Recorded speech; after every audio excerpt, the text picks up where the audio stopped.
नमस्कार सर. आज मतदानाचा दिवस आहे. कसा लोकांचा प्रतिसाद मिळाला? खूप काय सांगा? उत्स्फूर्त प्रतिसाद आहे. बदलाची भावना आहे, परिवर्तनाची लाट आहे. चांगला प्रतिसाद आहे. टक्केवारी थोडीशी कमी आहे कारण बरेचसे मतदार बाहेर आहेत आणि त्याच्यामुळे टक्केवारीवर जरी परिणाम दिसत असला तरी जी काही स्थानिक लोक आहेत त्यांचा उत्स्फूर्त सहभाग आहे. बर, म्हणजे उत्साह जसा पाहिजे तसा नाहीये. हा, उत्साह कमी आहे थोडासा जो पाहिजे निवडणुकीला. काय कारण असेल?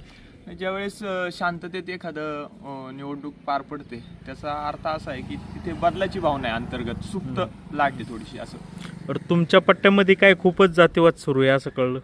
नाही, जातीवाद करणारे लोक हे करत असतात नेहमीप्रमाणे, परंतु आजच्या व्यवस्थेला जे काही अनेक वर्षांपासूनचा लोकांनी बॅकलॉग पाहिलेला आहे तो बदलाची भावनेतून ते पुढे आणणार आहेत. जातीवाद करणाऱ्यांनी केला, त्यांना आम्ही शुभेच्छा पण दिल्या. निवडणूक आता संपेल 1:30 नंतर, त्यावेळेस त्यांना त्याची जाणीव होईल. बरं, आता देवराम लांडे मगाशी भेटले होते सकाळी. ते म्हटले का विजय विजय सारखं विजय करत होते, गाड्या पण 5-6 वेळा बोलले ते. म्हणजे त्यांच्याकडं खूप म्हणजे असं आत्मविश्वास आलाय. काय सांगाल? प्रत्येक उमेदवाराला स्वतः निवडून येण्यासाठी कॉन्फिडन्स गरजेचा असतो, ते दाखवतात. पण शेवटी मतपेटीत लोकांनी काय मत टाकलंय हे शेवटी आता निकालानंतरच कळेल. आता ही पहिली तुमची निवडणूक होती, मोठी निवडणूक. काय वाटलं, कसा अनुभव आला? खूप आव्हानं होती कारण भौगोलिक परिस्थिती पाहिली तर गावच्या निवडणुका मी व्यक्तिगत लढलो आणि इतरांसाठी म्हणजे लोकसभा, विधानसभा, आमची सोसायटी किंवा ज्याच्या बाकी ज्या निवडणुका आहेत त्या ठिकाणी त्या प्रक्रियेमध्ये माझा सहभाग त्या ठिकाणी होता. परंतु ही निवडणूक स्वतःसाठी खूप आव्हानात्मक होती. अनेक आव्हानं पुढे होती. त्याच्यामध्ये तुम्ही मगाशी उल्लेख केला तसं समाजामध्ये तेढ निर्माण करण्याचा प्रयत्न केला गेला. थोडंसं माझी आर्थिक बाजू कमी असल्यामुळं पहिलं तर मला तिकीट डावललं गेलं. त्याच्यानंतर माझ्यावर व्यक्तिगत स्वरूपाचे आरोप, बदनामी, खाजगीमध्ये अनेक गोष्टी चुकीच्या पद्धतीने एक नॅरेटिव्ह सेट केला गेला. पण मला आनंद याचा आहे का लोकांनी याचा काही विचार केला नाही. आज पण सकाळपासून प्रचंड धनशक्तीचा वापर त्या ठिकाणी सुरू आहे. पण मी एकदम निवांत आहे कारण मला माझ्या कामावर केलेला विश्वास आहे आणि लोकांची भावना आहे का गरीब कुटुंबातलं पोरगं आहे, सर्वसामान्य कुटुंबातलं पोरगं आहे, काम करते, त्याला आपण न्याय देऊ. सुनीता बोराडेंना कसा प्रतिसाद मिळतोय? खूप चांगला प्रतिसाद आहे. आता मी प्रत्येक बूथला सकाळपासून व्हिजिट केल्या तर गेले 7-8 वर्ष त्या महिलेने जे काम केले आणि एक भावना तयार झाली. शेवटी मत देत असताना भावना फार महत्त्वाची आहे आणि लोकांनी ती भावना ओळखली, जाणली आणि या सर्वसामान्य बाईला देखील चांगलं मतदान त्या ठिकाणी भागामध्ये होईल अशी आत्ताची परिस्थिती आहे.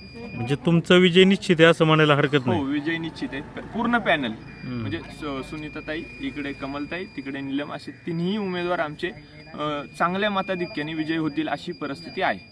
कुठं वाद, भांडण, तंटा वगैरे काय नाही, वाद नाही. शांततेत, खूप शांततेत निवडणूक पार पडली आणि विशेषतः आमच्या तिन्ही उमेदवारांचे, आमचे कार्यकर्ते, पदाधिकारी तर आहेच आहे, पण जे काही विरोधक आहे त्यांचे विशेषतः मी आपल्या चॅनलच्या माध्यमातून आभार मानेल की एक संस्कृती आपण ज्याला म्हणतो या भागामध्ये आपण त्यांनी टिकवली, आम्ही टिकवली. कुठेही गालबोट लागेल असं कृत्य आमच्याकडून किंवा त्यांच्याकडून घडलेलं नाही.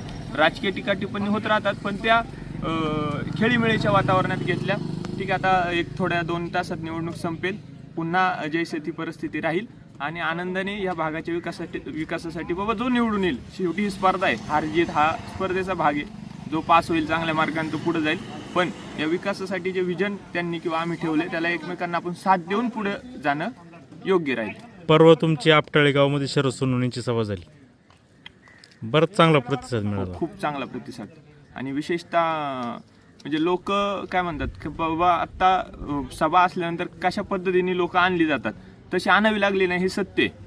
आणि बैठक व्यवस्था देखील भारतीय बैठक व्यवस्था होती. खुर्ची नव्हती. खुर्ची असती तर खूप मोठी त्या ठिकाणी सभा झाली असती. पण जो उत्स्फूर्त सहभाग, ती शेवटची जी सभा होती ती विजयी सभा ठरणार आहे कारण त्याच्यावरून वातावरण जे आहे ते भागामध्ये पूर्ण खूप चांगलं तयार झालं. 9 तारखेला काही खुलासे करणार का विजय मिळाल्यावर? खुलासे असं नाही संदीप भाऊ, परंतु ठीक आहे, राजकारणात संयम महत्त्वाचा असतो. तो संयम मी ठेवलेला आहे. कदाचित पुढं मला जायचं असेल माझ्या व्यक्तिगत आयुष्यामध्ये तर माझे काही राजकीय मार्गदर्शक आहेत त्यांनी एकच सांगितलं, एकतर 7 तारखेपर्यंत तू तुझे कान बंद ठेव, ते मी ठेवलेत. संयम ठेवलाय आणि पुढे मला जायचंय. त्यामुळे उगाच एखाद्यावर चुकीची चिखलफेक किंवा टीका टिप्पणी करण्यापेक्षा ठीक आहे, आजही मी मीडियाच्या माध्यमातून खरं सांगतो की चुकून माझ्याकडून काही गेलं असेल चुकीचं तर तेही माझे शब्द मी परत घेईल, पण एखाद्यावर उगीच चुकाची टिप्पणी करणार नाही. आणि विशेषतः आपल्या सर्व पत्रकार आणि मीडिया बांधवांचे मी आभार मानेल, कारण बऱ्याच गोष्टी तुम्ही चांगल्या दाखवल्या, कदाचित आमच्याबद्दलही दाखवल्या, समोरच्यांबद्दल दाखवल्या, जी वस्तुस्थिती आहे ती मांडण्याचा तुम्ही प्रयत्न केलाय.